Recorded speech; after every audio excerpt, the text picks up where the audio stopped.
Bonjour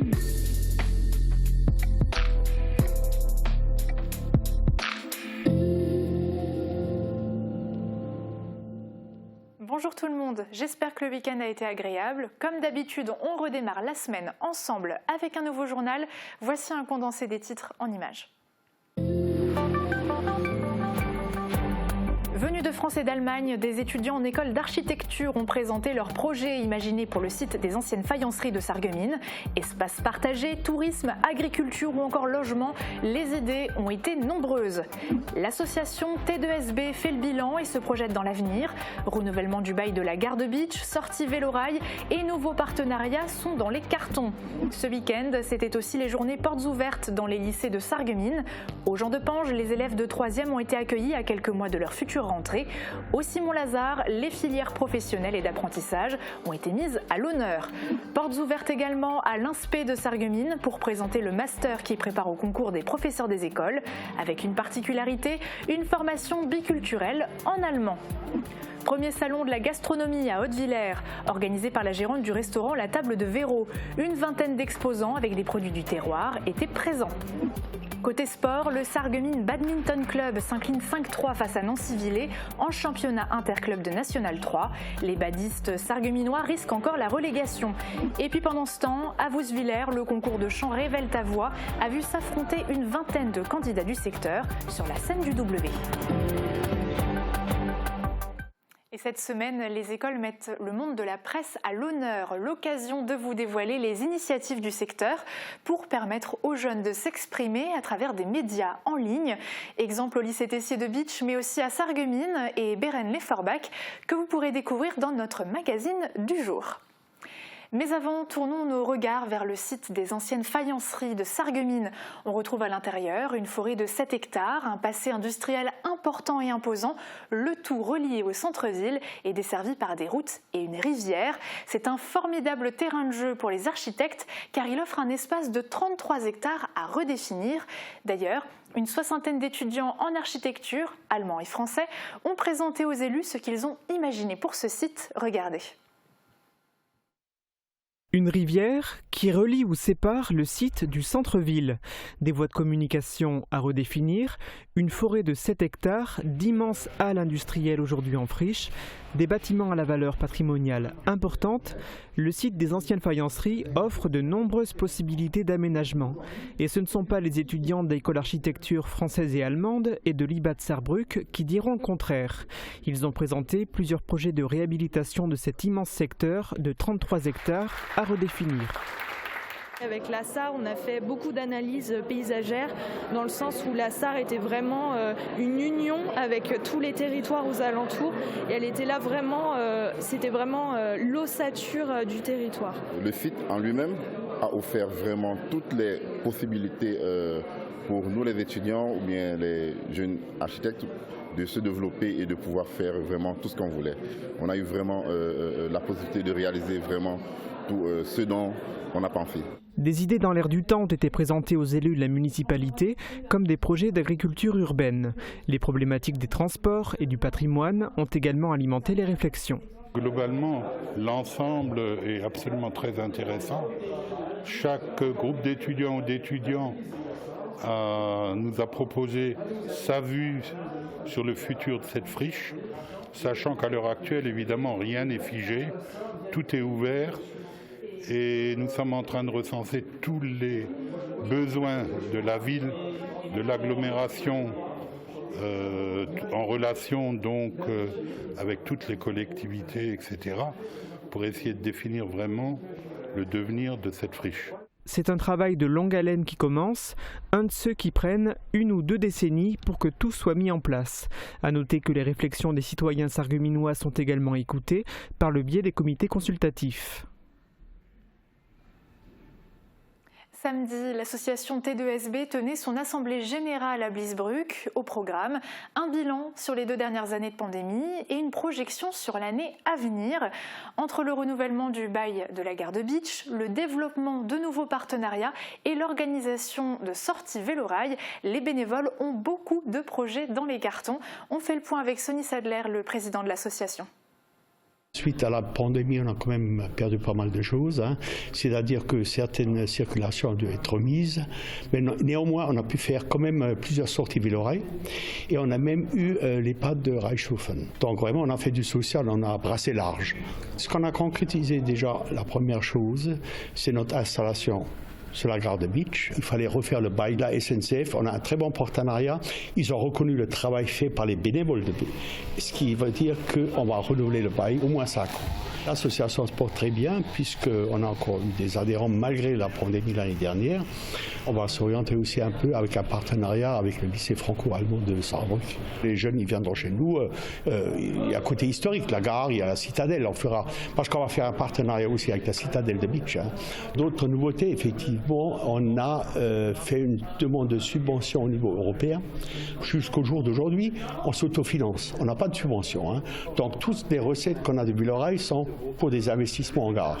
Et là, c'est des investissements plus lourds. Il y a des travaux de rénovation dans la gare à faire. Il y a la halle marchandise qui est en mauvais état, donc il y a des choses et de sécurisation à faire, et du matériel, notamment de Ville-Oreille, des Ville-Oreille à acheter des nouveaux. Fin juin, on aura les résultats de cet échange avec le conseil régional et les fonds européens. C'est un plafond est 250 000 €. On a un gros truc sur le grill, c'est l'année prochaine. C'est les 120 ans de la célébration de l'arrivée du Kaiser à Bitche. Il a inauguré cette fameuse gare et on est dessus avec le soutien du consul de Saarbrück pour inviter notamment le prince, un des princes, Georg Preußen, qui est un des arrière-petits-fils de cet empereur, pour venir donc en gare comme invité d'honneur. Toujours ce week-end, plusieurs établissements scolaires ont ouvert leurs portes au public à Sarreguemines. Le but, présenter leurs différentes filières, comme au lycée professionnel Simon-Lazare. Ce dernier propose à ses élèves de plonger dans le monde du travail dès l'école, avec plusieurs formations professionnalisantes. Le mot d'ordre ces dernières années pour l'établissement, s'adapter en raison de la pandémie. Reportage. Le lycée Simon-Lazare a dû s'adapter suite à la crise du Covid. Dans cet établissement, ce sont uniquement des filières professionnelles qui sont proposées. Les méthodes de travail ont dû être revues pour que les élèves continuent leur apprentissage dans les meilleures conditions. Alors l'effectif est resté stable bien évidemment, mais le travail a été bien compliqué pour les équipes pédagogiques. Il a fallu travailler à distance, en distanciel. Heureusement, nous sommes lycée 4.0 grâce à la région qui a financé cet équipement et donc nos élèves disposent tous d'un ordinateur portable grâce auquel ils ont pu travailler avec les équipes pédagogiques à distance. Mais rien ne vaut les cours en physique au lycée. Les équipes pédagogiques ont également accompagné les élèves dans les différentes démarches de recherche de stage pour valider leurs années.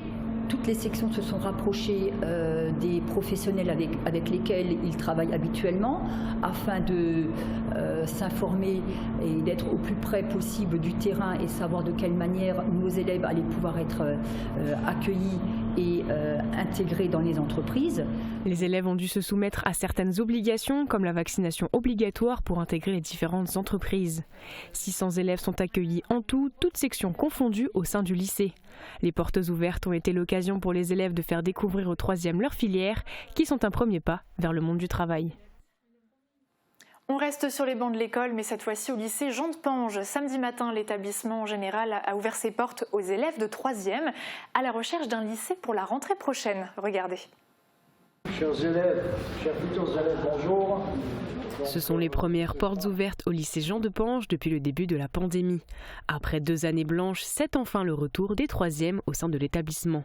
Le beau temps a joué en faveur du lycée qui n'a pas désempli pendant toute la matinée.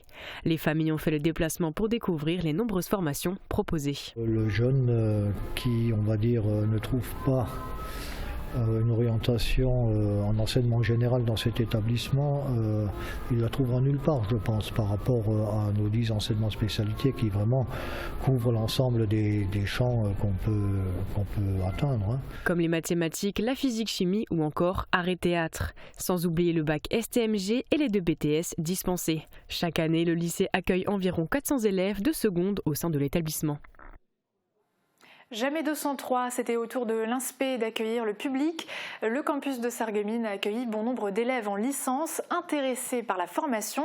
L'établissement leur a présenté le master MEF qui prépare au concours des professeurs des écoles et il dispose d'une particularité unique en Moselle-Est. Les détails dans ce reportage de Christelle Reviaco et Thibaut Desbernay. L'INSPE de Sarreguemines a ouvert ses portes pour présenter sa formation. Plusieurs étudiants en études supérieures sont venus découvrir le master métier de l'enseignement, de l'éducation et de la formation. Ils préparent les élèves au concours des professeurs des écoles. Le site sarregueminois a une particularité. En plus de la formation classique, elle propose une formation biculturelle en allemand, unique en Moselle-Est. L'idée, c'est l'ouverture vraiment sur l'interculturalité et les langues. Et donc l'idée, c'est de les préparer peu à peu à enseigner l'allemand dans les classes. Donc pas seulement un cours d'allemand, mais aussi de pouvoir faire des activités dans une autre matière en allemand. Les étudiants ont pu visiter le campus et la bibliothèque universitaire. Ils ont eu droit à une explication détaillée du cursus. Un élève a même témoigné de son parcours à l'école. C'est un petit site, qui est, moi je trouve, assez convivial, c'est presque une petite famille finalement. La proximité des formateurs, c'est vraiment un élément qui est très important. On peut leur poser nos questions, on a vraiment un très très bon suivi. Aucun niveau en allemand est prérequis pour y candidater. La campagne de candidature pour le Master MEF, premier degré professorat des écoles, se finit le 16 mai. Et les résultats seront communiqués le 14 juin. De leur côté, ils ont déposé leur candidature pour chanter. La salle W à Vousvillers a accueilli pour la première fois 20 chanteurs amateurs pour le concours Révèle ta voix. Et on peut le dire, notre territoire est une vraie mine de talent. Retour en images avec Christelle Reviaco.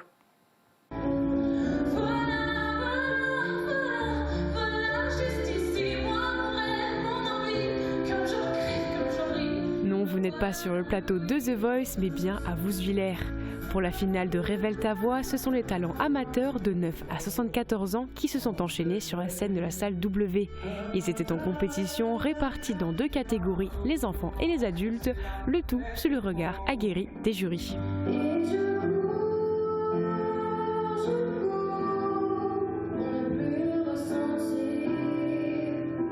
Une soirée organisée par la commune de Vousvillers en partenariat avec l'association communale d'animation du village.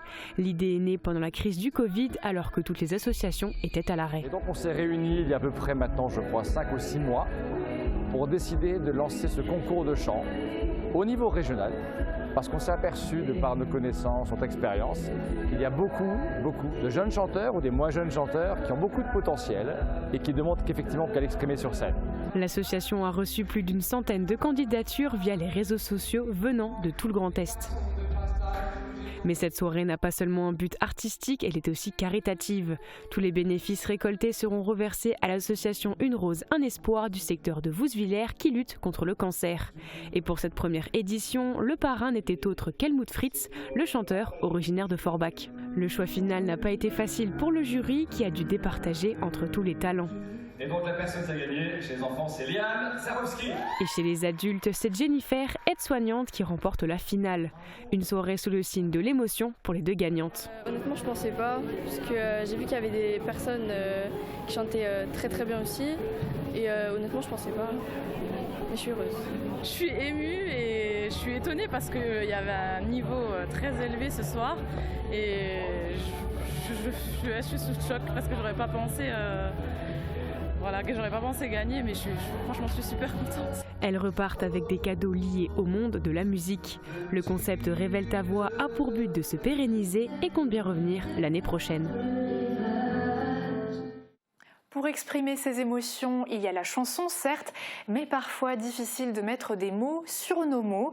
Une chose encore plus compliquée quand nous sommes tout petits. Dans le cadre du mois de l'enfant à Sarreguemines, le centre socio-culturel a accueilli le spectacle Le Théâtre des émotions pour que petits et grands puissent comprendre les sentiments qui les traversent. Regardez. Je suis contagieuse, je mets la couleur dès que je passe dans la vie de quelqu'un. Je suis la joie. Dans ce spectacle, on suit Robert Dame, un petit enfant plein d'énergie qui veut exercer le même métier que son papa, thérapeute, le docteur des émotions. Ce dégoût que tu ressens, tu sais, il est important pour voir en quelques secondes ce qui est bon pour toi et pour le monde. La La joie, la peur, la colère, toutes les émotions y sont passées.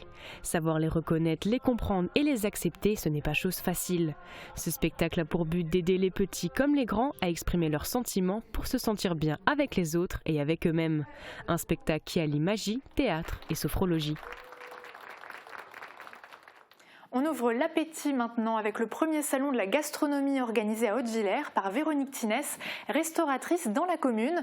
Après 2 années difficiles suite à la pandémie, elle souhaitait proposer ce type d'événement. Une première pour le village du Beacherland qui s'est tenu ce dimanche. Reportage. Ça y est, c'est le printemps. À Hautevillers, l'arrivée des beaux jours rime avec Salon de la gastronomie. Une première édition organisée par Véronique à la tête du restaurant du village. J'ai décidé de réaliser un salon de la gastronomie pour faire sortir le monde et ensuite pour que tout le monde se retrouve au niveau d'un salon. Anciennement traiteuse à Großbiederstroff, Véronique s'est installée à Hautevillers en 2019. L'auberge Les Floralises est ainsi devenue la table de Véro. Après un passage difficile lié à la crise sanitaire, les affaires reprennent. Ça se passe très bien. Maintenant on reprend, les gens ressortent et les gens ont envie de sortir. Un salon de la gastronomie, j'en avais déjà réalisé sur 3 années auparavant sur Großbiederstroff.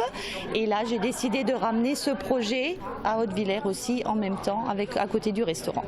Le salon réunit une vingtaine d'exposants, essentiellement des stands alimentaires avec des produits du terroir, un avant-goût de la saison à venir avec Pâques qui pointe le bout de son nez. Certains producteurs sont venus de Sarreguemines. Avant tout, ce sont des connaissances de Véronique. Ce sont des personnes qui ont déjà participé à mes salons, c'est des personnes que je côtoie, c'est des personnes dont on utilise des produits. Un rendez-vous auquel artisans et commerçants ont répondu présents, au risque de manquer la grasse mat du dimanche, et l'apéro du dimanche, et le canapé du dimanche. Non mais il n'y avait pas de grasse mat. Hein. Non, bien sûr que non. En ce dimanche matin, le public est encore timide, mais Véronique a vu large. Le salon est ouvert jusqu'à 18h. La restauratrice prévoit également un salon des automobiles anciennes, déjà reporté en raison des mesures de restriction sanitaire. Il aura lieu dans les semaines à venir. Côté sport, le Sarreguemines Badminton Club recevait ce week-end Nancy-Villers en championnat interclub de National 3.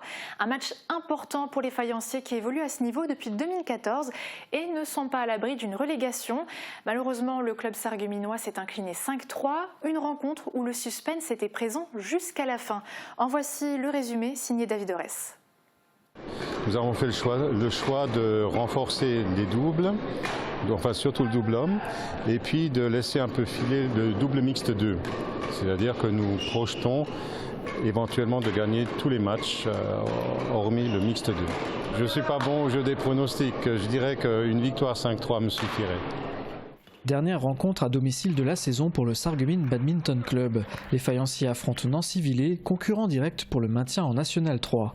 Avant le début du match, les équipes ont le même nombre de points, mais Nancy-Villers l'avait remporté à l'aller 5-3. Une défaite des Sarregueminois ouvrirait les portes de la relégation. Ce sont les doubles dames et hommes qui démarrent, des matchs qui vont donner le ton de la rencontre. Malgré un échange serré, les dames s'inclinent, mais les hommes l'emportent, un partout. Les binômes cèdent leur place aux simples dames et hommes. Des matchs difficiles pour les faïenciers, 2 défaites pour les hommes. Chez les dames, Apolline Ouvert l'emporte en 2-7 et Alicia Chauzer en 3.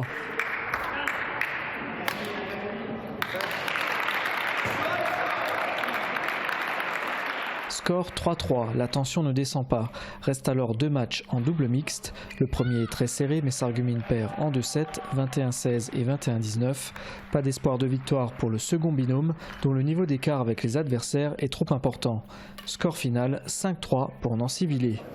En fin de compte, ça n'a pas suffi. Là, un petit détail, 2 volants sur la fin en double mixte, le double dame qui est perdu de justesse. Il y avait la place pour gagner, mais malheureusement, comme c'est arrivé cette année plusieurs fois, et aussi parce qu'on a 2 blessés, ça ne nous sourit pas. Après, de toute façon, c'est à nous de faire le boulot. On a notre destin dans la raquette. Pour les faïenciers, le maintien en National 3 n'est pas encore assuré. Rendez-vous le 23 avril pour le dernier match face à l'Entente Nord-Alsace. L'espoir est permis puisque les faïenciers l'avaient remporté 6-2 à l'aller. De son côté, l'athlète Yann Schrub a encore fait parler de lui avec une nouvelle victoire. Cette fois-ci au semi-marathon de Nancy qui s'est déroulé ce week-end. Le Sarregueminois licencié à l'ASSA s'est imposé en 1 heure 2 minutes et 30 secondes. Un grand bravo à lui. Et la météo dans tout ça? Eh bien, on regarde les prévisions pour demain et puis juste après, on fait un focus sur ces jeunes qui s'expriment à travers les médias. A tout de suite. Couverture, crépissage, peinture et isolation. Avec Moder Habitat, votre maison sera belle et confortable par tous les temps. Retrouvez votre programme avec le Crédit Mutuel, partenaire des grands événements de votre région. Une banque qui appartient à ses clients, ça change tout. Bonjour tout le monde, et dimanche à 16h33, nous avons passé l'équinoxe de printemps, ce qui veut dire que la durée du jour était égale à la durée de la nuit. Et à partir d'aujourd'hui, l'ensoleillement va commencer à se prolonger avec un gain de luminosité de 4 minutes par jour. Et ce n'est même pas le seul avantage du retour du printemps. Les températures vont commencer à remonter et on va pouvoir passer plus de temps dehors. On va aussi pouvoir retrouver des fruits et des légumes qui nous avaient manqué cet hiver. On va aussi pouvoir se remettre au jardinage et enfin, ça va nous motiver à faire notre ménage de printemps. Et on commence cette nouvelle saison avec une semaine complète de beau temps. Au programme pour demain, un ciel bien bleu, un soleil au beau fixe et des températures qui remontent en deuxième partie de journée. Les minimales seront encore un peu fraîches avec 2 à 3 degrés, mais les maximales iront de 16 à 18 degrés. Demain, nous fêtons les Léa et il fera jour de 6h33 à 18h50. Passez tous encore une excellente journée en notre compagnie et à demain. C'était votre programme avec le Crédit Mutuel, partenaire des grands événements de votre région. Une banque qui appartient à ses clients, ça change tout.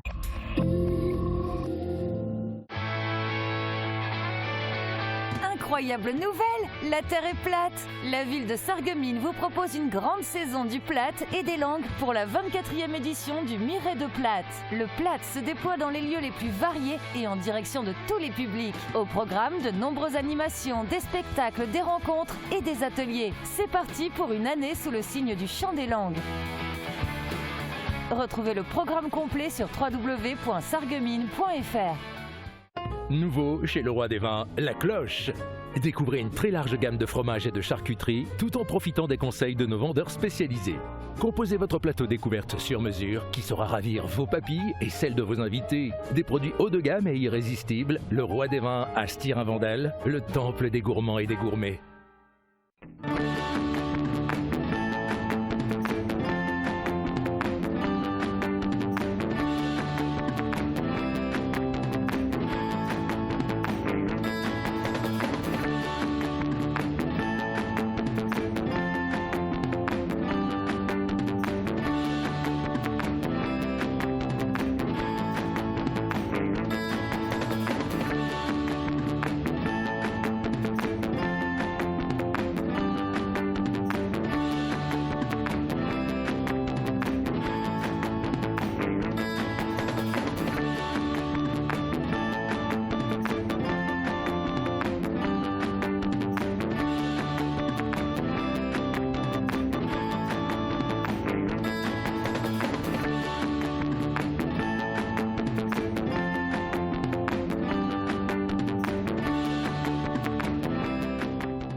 Cette semaine, le monde de la presse est sous les projecteurs dans le milieu scolaire. On a donc décidé de vous dévoiler plusieurs initiatives mises en place pour permettre aux ados de s'exprimer sur des médias en ligne. C'est le cas au lycée Tessier de Bitche avec la création d'une classe média, mais également à Sarreguemines et à Bérennes-lès-Forbach où les municipalités ont souhaité leur donner la parole. C'est un reportage de Marie-Morgane Pires. Bonjour à tous, je m'appelle Arthur et j'ai 14 ans et aujourd'hui sur la web radio du lycée Tessier. Comme sur un vrai plateau télé, ces élèves de seconde font partie de la classe média du lycée Tessier. D'un côté de la pièce, un groupe qui a décidé de créer une petite émission de télévision. Chaque élève a préparé un texte sur le sujet de son choix. Arthur, Morgane, moi, Arthur. De l'autre côté des caméras, on retrouve Louison qui réalise l'émission animée par ses camarades. Je suis technicienne, donc je m'occupe de l'organisation des caméras et de la prise de vue et de son de l'émission. Une technique qu'elle a appris à maîtriser au fur et à mesure des séances avec les encadrants. Un autre groupe a décidé de travailler sur une émission de radio. Ce jour-là, c'est l'écoute finale avec tous les participants. Ça permet de découvrir de nouvelles choses et d'aider certaines personnes pour leur futur métier à mieux comprendre comment utiliser différents matériels. Un cours pas comme les autres, mis en place notamment par Candice Deroy, professeure documentaliste et référente culture au lycée Tessier. L'oralité, c'est de plus en plus important et je pense que les élèves se sentent inconsciemment bridés un petit peu par le discours des enseignants et le fait de leur permettre en fait de pouvoir communiquer, on a leurs propres pensées avec leurs propres mots. Ils s'adressent à leurs propres camarades, donc c'est de l'information. On fait de l'éducation média et l'information, mais du coup c'est entre pairs. Ils se parlent entre eux et ils échangent entre eux. Et c'est aussi une manière aussi de s'engager en tant que futurs citoyens, de traiter des sujets qui leur tiennent à cœur. Certains élèves continuent de s'impliquer dans ce média après la seconde en intégrant le club web radio web télé. Eux aussi ont intégré un club. Nous sommes ici avec les New Kids Sarreguemines, un groupe composé de jeunes des différents quartiers de la ville et qui anime une web télé diffusée sur YouTube. C'est une initiative de la municipalité depuis 4 ans. Soren et Kenzo ont intégré le groupe dès le départ. Depuis, ils retrouvent chaque semaine Axel qui les encadre dans la réalisation des reportages et des émissions. Bonjour Kenzo, j'espère qu'on va découvrir de belles choses avec toi. Oui, et bonjour à toutes et à tous. On découvre le monde du journaliste et on découvre encore comment, en fait, on apprend à découvrir, à utiliser des logiciels de montage, à parler au micro, à utiliser des caméras et tout. C'est ça qui est bien. Donc moi j'aime beaucoup la cuisine, donc j'ai fait ma chronique sur la cuisine et je vais cuisiner. Il y en a des autres qui parlent, il y en a des autres qui font des interviews, des micros se reçoivent et c'est ça. C'est le contact avec les gens, genre les interviews, les reportages, aller découvrir des choses qu'on connaissait pas. L'IME, c'est un institut médico-éducatif de Sarreguemines. C'est ici pour aider les enfants en difficulté qui ont par exemple des troubles mentaux ou encore la célèbre maladie trisomie 21. Ici, l'objectif principal est de permettre aux ados de bénéficier d'un espace dans lequel ils peuvent s'exprimer librement. L'idée générale, c'est qu'il faut vraiment qu'ils soient acteurs du projet. Donc on fait tout ce qu'il faut pour qu'ils soient décisionnaires de tout ce qu'on fait, du début à la fin. Donc c'est eux qui choisissent en fait les chroniques. Nous on est là juste pour cadrer, leur dire si c'est faisable, si c'est pas faisable. Ils font vraiment le choix des thématiques qu'ils veulent aborder et on est là juste pour structurer. Bonjour à tous, bienvenue à l'Info Jeune Radio. Alors pour commencer, je tiens déjà tous à vous remercier d'être là. À Bérennes-les-Forbach, on laisse aussi la parole aux jeunes. Depuis le mois d'août dernier, ils sont une dizaine à participer à cette web radio. Un média qui leur permet de débattre sur des sujets différents à chaque émission. C'est important pour moi parce que je trouve que les jeunes ils ne s'expriment pas assez et ils gardent des fois des choses pour eux. Alors du coup de s'exprimer sur des thèmes, sur des thématiques qu'ils adorent ou des thématiques du quotidien, ça permet de se sentir un peu valorisé et se dire que je suis capable de débattre sur un sujet que tout le monde ne veut pas, entre guillemets, tout le monde ne veut pas parler. Cette web radio a aussi un autre rôle, partager des informations avec les jeunes. Ce jour-là, 2 représentants de la société WeMove sont présents pour échanger avec eux au sujet de la mobilité. Un outil d'aide parce qu'il y a beaucoup de choses qui sont mises en place pour eux, d'autant WeMove, la bourse au permis pour la recherche de travail. Et c'est aussi un endroit qui fait qu'on aide ces jeunes à évoluer dans leur vie. Souvent quand on est à l'école, etc., on ne peut pas totalement dire ce qu'on pense, etc. Que là vraiment on nous pose des questions, on nous explique, etc. Comme ça on est bien renseigné sur la chose, etc.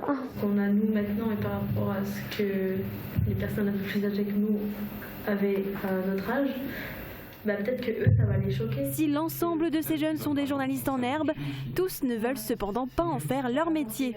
Mais ces différentes plateformes restent essentielles pour eux. Une activité extrascolaire qui leur permet de s'exprimer plus librement et sortir de leur zone de confort.